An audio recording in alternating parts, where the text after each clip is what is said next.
Tervist, mina olen Illar Kohv Viinavalt. Täna on laupäev, 30. detsember ja aasta on 2017. Ehk siis homme on vana aasta õhtu. Ja tahaksin teha sellise väikese kokkuvõtte lõppevast aastast. Nii, sel aastal mul õnnestus teha koostööd DJ Eiki Hainsaluga, kellega me tegime Tori sotsiaalmajas, salvestasime 2 laulu. Üks neist oli Diskori valss ja teine oli Suvikuum ja need mõlemad laulud on ka CD-plaadil olemas, nii et kuskil 15. detsembri paiku see plaat välja tuli. Ja ma loodan, et Eikiga koostöö jätkub ka järgmisel aastal. Ning Eikil on ka raadiojaam M1, nii et seal on ka iga õhtul soovikantor, soovitan kuulata. Aga kui aastast veel laiemalt võtta, et siis minul õnnestus näiteks kohalikel valimistel koguda kokku 46 häält. No enda hääl on muidugi ka neist sai enda poolt hääletatud, mis siin sanata. Ja see ühesõnaga ma pean, kuigi ma ei ole vallavolikogusse valitud, aga ma pean rahva tahte eest väljas olema ning ma tean väga hästi, mida on vaja Tori vallas teha. Ja praegust ma olen juba ammu teinud sellist väikest koostööd või teinud ettepanekut Tori uuele vallavanemale Lauri Luurile sõnaga, et mida oleks vaja Tori vallas teha. Ja siis näiteks esimene asi, mis mul õnnestus ära teha, oli see, et Tori kaupluse juurdeehitus hakati teostama.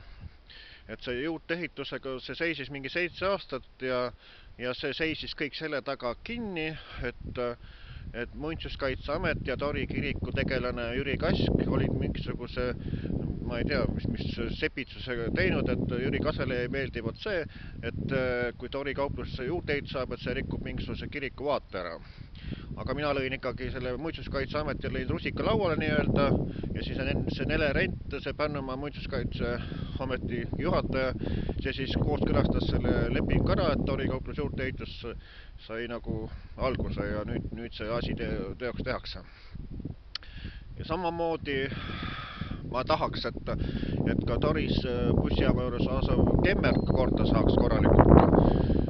Et see on niisugune asi, siis on Sindis on probleeme, seal on see Sindis üks ristmik, tähendab see, mis sealt Paide maanteed pöörab sinna Sindi silla poole sõnaga, et sinna on vaja valgustust ja sõnaga, et praegusel pimedal ajal on ikka jube kole seal sõita, et kui ei näe, et timmed pole avariisid juhtunud.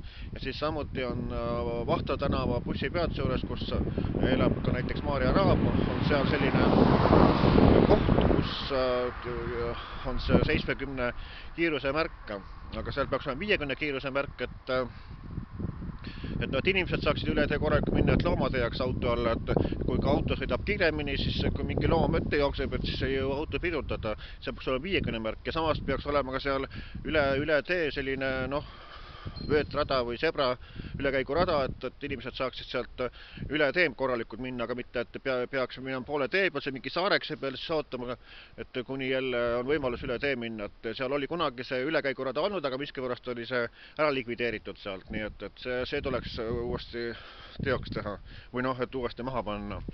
Ja siis Toris peaks tulema autode parkimisplats ning samuti ma tahaks, et ka Pärnu ja Tori vahel oleks keskööpaiku kas või pilline bussiliin, kas Sindi 40 või nii, et pikendada. Nii et sellised asjad on vaja kiiresti korda teha ja ma tahaks loota, et järgmine aastal see asi saab osaliselt ka teoks.